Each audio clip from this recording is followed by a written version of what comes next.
Très bien, merci Bozali et Belé beaucoup l'andabiso sur Cléboa, original.net du grand prêtre César Ngadi. Merci pour la confiance et fidélité au Bodakanango.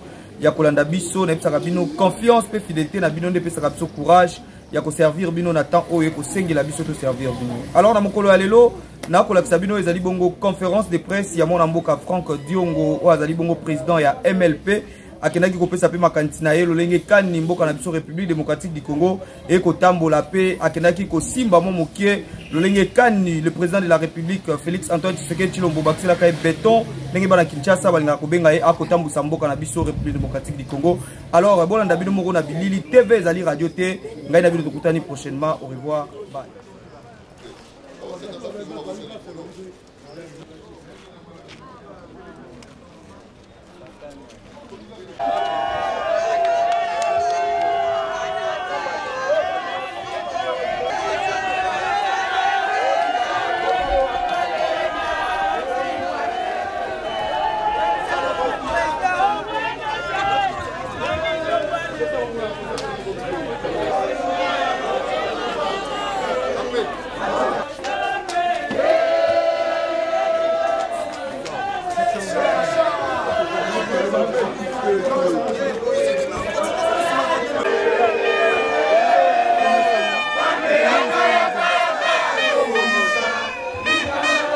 Messieurs et mesdames de la presse,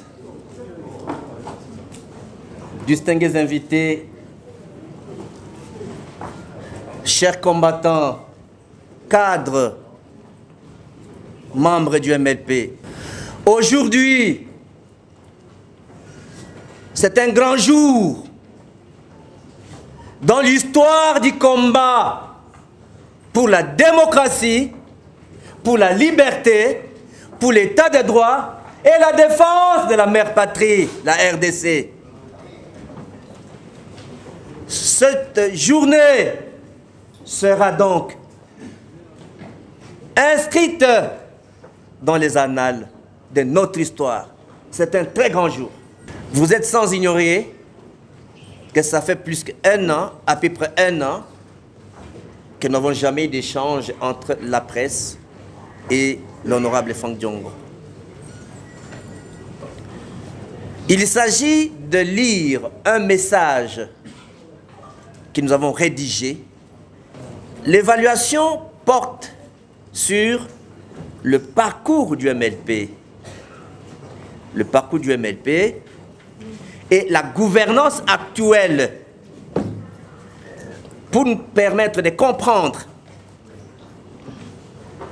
tirer des conclusions et prendre des résolutions. Ici, je ne vais lire que les résolutions. Au niveau du MLP, il y a des choses qui sont internes lorsqu'on a fait l'évaluation, qu'on ne peut pas vous dire, et des choses que nous pouvons vous dire. Vous savez que le MLP est un parti qui a participé à toutes les grandes échéances politiques du pays. Gaborone, Addis Abeba, Sand City, Île-de-Gorée, Genval et tout, je m'en passe.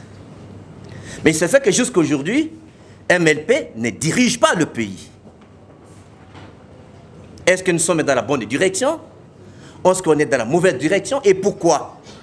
On a été obligé de faire cette évaluation pour savoir si on n'est pas dans la bonne direction. Faudra-t-il introduire les facteurs correctifs? Si on est dans la bonne direction, qu'est-ce qu'il faudra faire pour répondre aux besoins des citoyens congolais?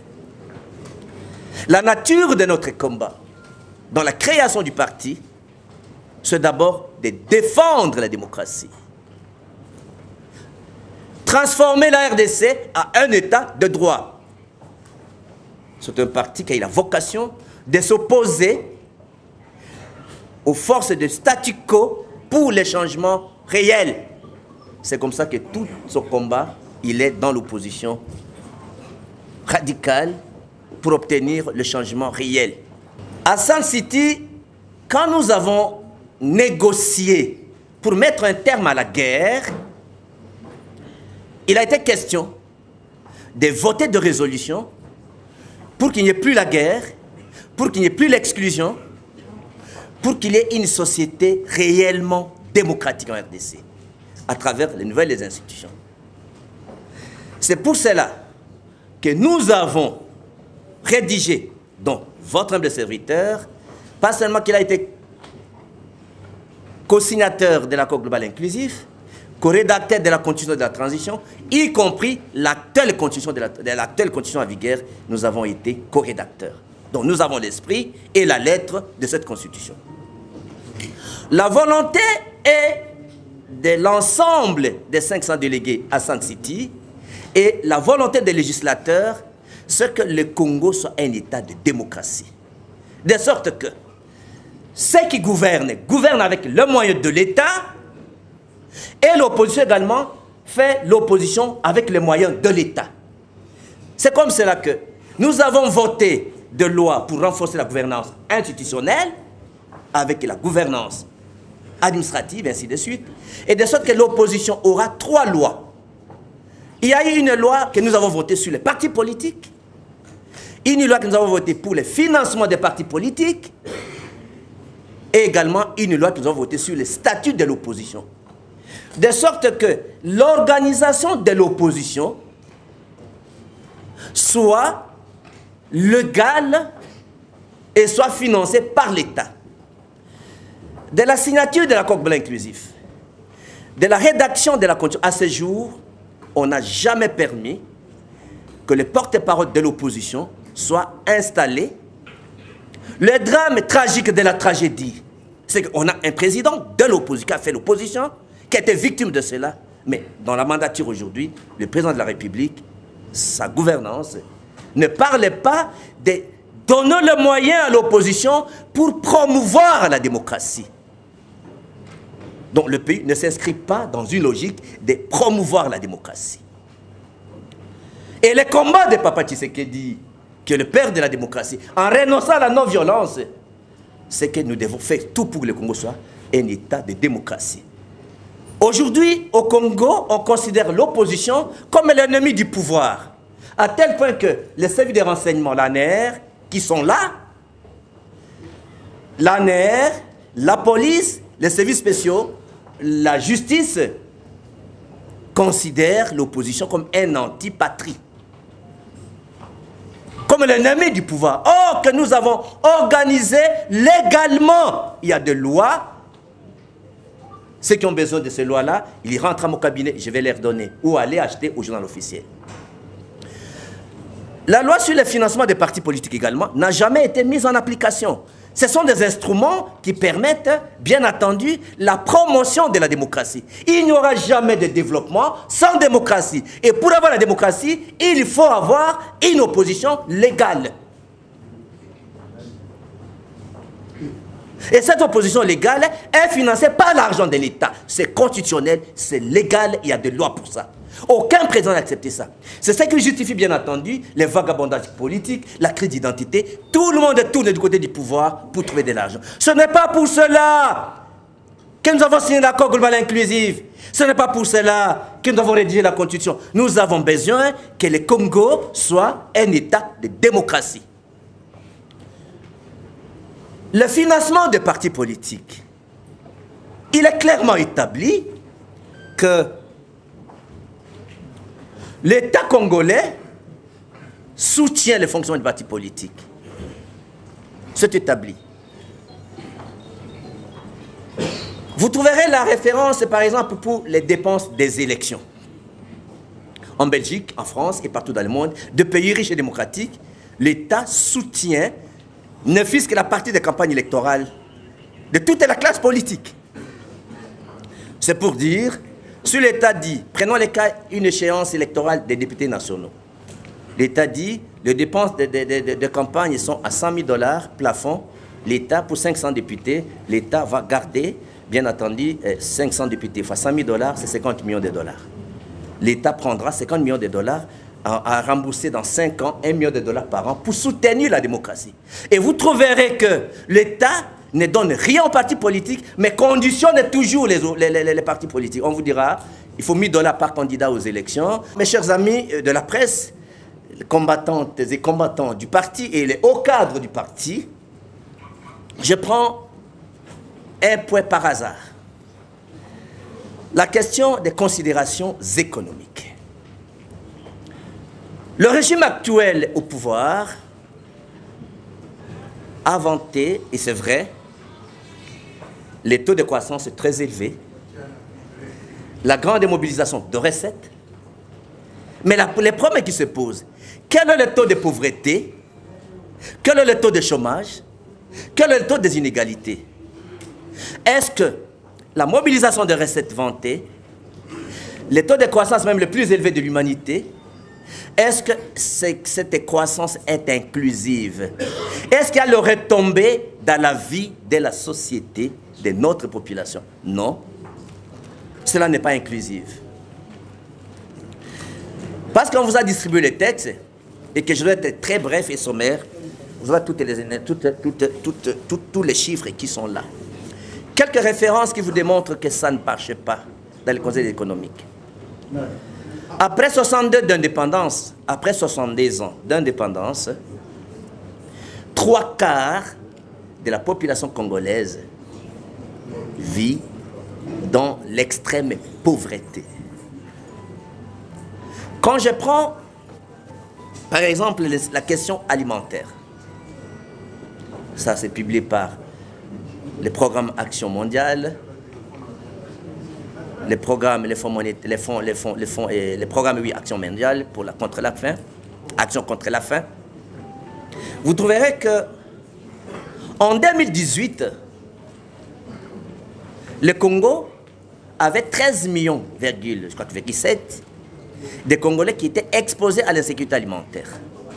Alors qu'aujourd'hui, c'est doublé. 27 millions de Congolais sont exposés à l'insécurité alimentaire. Les enfants de moins de 5 ans, nous avons 860 millions de Congolais de moins de 5 ans qui sont exposés à l'insécurité alimentaire.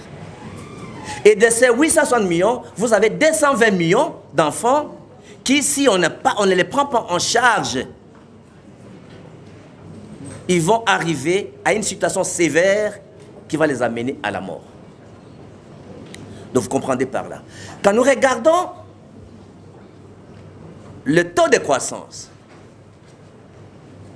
toutes les statistiques que vous trouverez dans les documents, vous comprendrez que sur le plan économique, le pays est dans une situation très grave.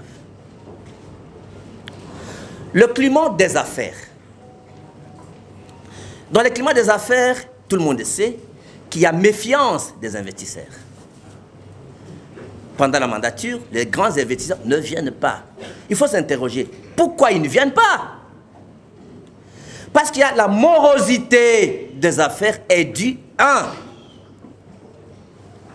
au niveau des corruptions très élevé. L'indice de perception de la corruption pour la RDC, nous sommes parmi les 15 pays les plus corrompus de la planète. Nous sommes parmi les 15 pays les plus corrompus de la planète. Et là, d'ailleurs, c'est Transparency International qui a publié, et vous aurez ça dans les documents.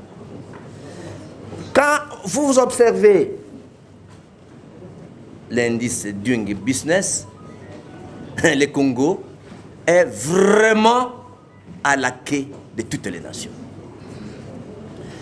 Mais pourquoi il y a méfiance dans le climat des affaires? Parce que l'État congolais n'a rien entrepris de tangible dans l'amélioration des climats des affaires et l'attractivité des investisseurs. Il n'y a rien dans l'attractivité et dans l'environnement des affaires, encore moins attirer les investissements. Ce manque d'attractivité des investissements et des manques d'amélioration des climats des affaires est dû également à notre administration. Parce que l'administration congolaise, pour faire confiance, pour les investisseurs fassent confiance à un pays, on étudie son administration. L'administration doit être efficace, efficiente, transparente et responsable. notre administration n'a pas bénéficié de cela. Ce qui fait que quand les investisseurs observent ça. Mais il y a également d'autres facteurs. L'intrusion de la politique et dans la justice. Il se pose un problème de la sécurité judiciaire et sécurité de la justice. C'est parmi les indices qui montrent la méfiance, bien entendu, des grands investisseurs pour qu'ils viennent, et bien entendu, dans notre pays. Et n'oubliez pas la rétrocommission, l'exigence de la rétrocommission, la corruption aggravée.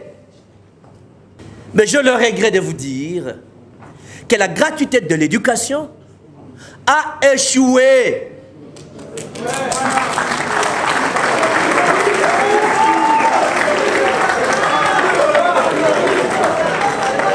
La gratuité de l'éducation a échoué. Pourquoi la gratuité a échoué? Faute d'encadrement et d'un bon accompagnement. Ça, c'est premièrement.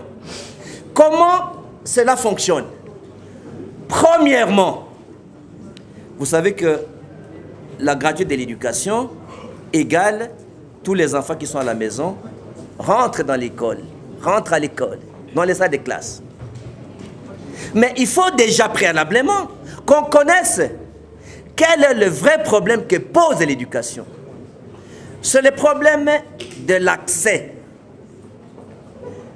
Qui accède à l'éducation? L'accès à l'éducation. C'est le problème de la qualité de l'éducation. C'est le problème des contenus du programme de l'éducation. C'est le problème des matériels didactiques et des infrastructures qui reçoivent nos enfants. Malheureusement, l'État congolais, l'actuelle gouvernance, a programmé la gratuité de l'éducation, mais vous avez vu que les infrastructures ne sont pas construites. Les salles de classe sont les mêmes. Une salle de classe avec une capacité de 20 étudiants, 20 à 30 élèves, reçoit 80 enfants. Avec des enseignants mal payés, sous-payés, impayés, démotivés. Vous aurez quelle qualité de l'éducation, mes amis?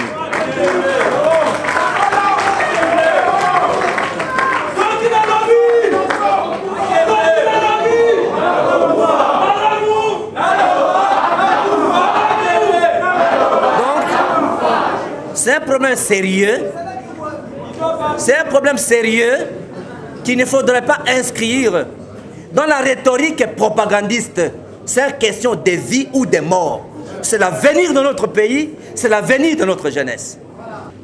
Je viens au fameux dossier, bien entendu, des infrastructures. Les infrastructures prennent 60 à 70% dans le budget d'investissement. Ça veut dire le budget d'investissement pour tous les autres secteurs ne prennent que 40 à 30%. C'est comme ça que le législateur avait, bien entendu, prévu un arsenal juridique pour éviter que l'argent de l'État ne soit détourné. C'est comme ça que vous avez, on a voté une loi sur l'autorité de régulation des marchés publics. On a voté une loi sur la passation de marché, comment faire passer un marché public, comment exécuter un marché public, quelles sont les conditions. Alors, qu'est-ce qui se passe? Je prends dans le domaine des infrastructures, prenons par les ports en eau profonde de Banana. Tous les Congolais ont la fierté, ont la volonté, ont l'ambition de nous voir détenir ou être propriétaire d'un grand port. Parce que tous les bateaux qui viennent avec nos conteneurs, les marchandises, les grands bateaux viennent de partout, de la Chine, de l'Europe. Mais ce bateau arrive à Pointe-Noire et de Pointe-Noire, on prend les bateaux moyens qui peuvent accoster à Boma ou à Matadi. C'est une honte pour le pays. Et la volonté du Congolais, c'est qu'il devait avoir notre propre port à eau profonde. Parce qu'on avait une ouverture jusqu'à l'océan. Mais les ports en eau profonde, dont vous avez vu, le président de la République a posé la première pierre, est un projet, s'il faut dire en réalité, qui a bafoué le droit et la science. C'est un projet techniquement et scientifiquement réfutable. Vous allez voir ceci. L'enveloppe globale de ces projets-là, c'est 1,3 milliard. C'est un contrat de concession. Suivez-moi, c'est très technique. C'est un contrat de concession, un projet de concession entre l'État congolais qui a 30% et la société Dubai World qui a 70%. La société Dubai World a 70%. Dans les 70% de cette société de Dubaï, ils ont pris un engagement pour 50 ans. Je vous parle parce que je ne sais pas si quelqu'un de nous sera vivant à 50 ans. C'est un contrat de concession de 50 ans d'années, qui peut même renouveler. Et dans ce contrat de 50 ans, on n'a pas expliqué aux Congolais pour que les gens tirent les conséquences. On n'a pas associé les populations locales qui vivent. Qu'on va me déplacer. Mais qu'est-ce qui est mal dans ces contrats? Un, lorsque on a donné ces contrats, a été donné en violation de la loi, les contrats ont été donnés, les marchés ont été donnés de gré à gré.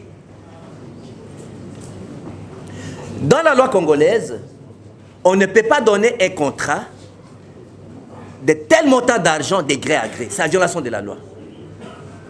D'ailleurs, à l'époque de l'ancien régime, il y a la ministre Mumba des portefeuilles qui avait refusé de signer, bien que le ministre des Transports avait signé. Parce que le contrat, c'était un contrat léonais, qui bradait les intérêts du Congo, qui bradait le richesse du Congo. Je vous ai dit que dans les considérations économiques, on a démontré que le taux de pauvreté est très élevé, le taux de chômage est très élevé, le taux des inégalités est très élevé. Donc, il faut tout faire pour concevoir, avoir une créativité, une innovation, pour trouver les moyens à rafler les caisses de l'État, pour combattre le chômage, la pauvreté et les inégalités au pays.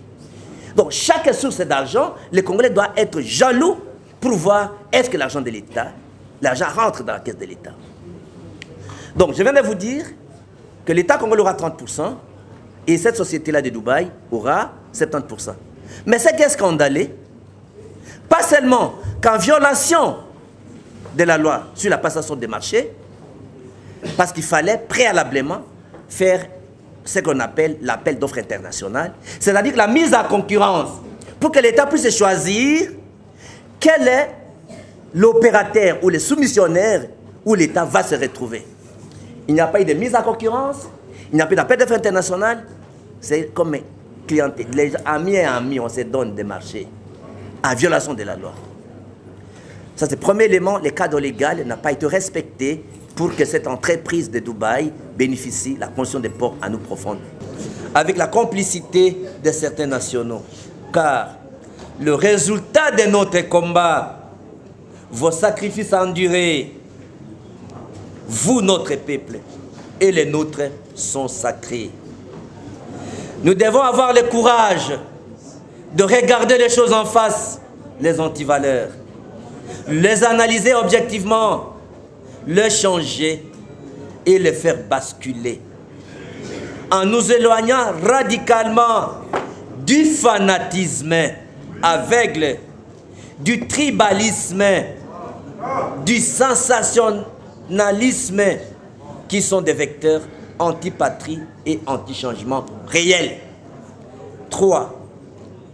Les riches expériences et traditions de nos ancêtres, de nos pères fondateurs de notre indépendance et de notre démocratie nous poussent à nous unir, nous rassembler autour d'un idéal, d'un programme, de valeurs et de principes communs. Résolution maintenant au peuple congolais. Première résolution au peuple congolais, Dieu mêle pour le peuple congolais.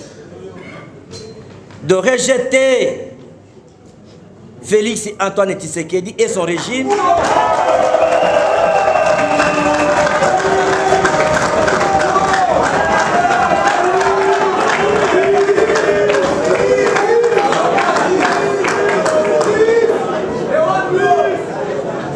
résolution au peuple congolais. Le MLP demande au peuple congolais de rejeter Félix Tshisekedi et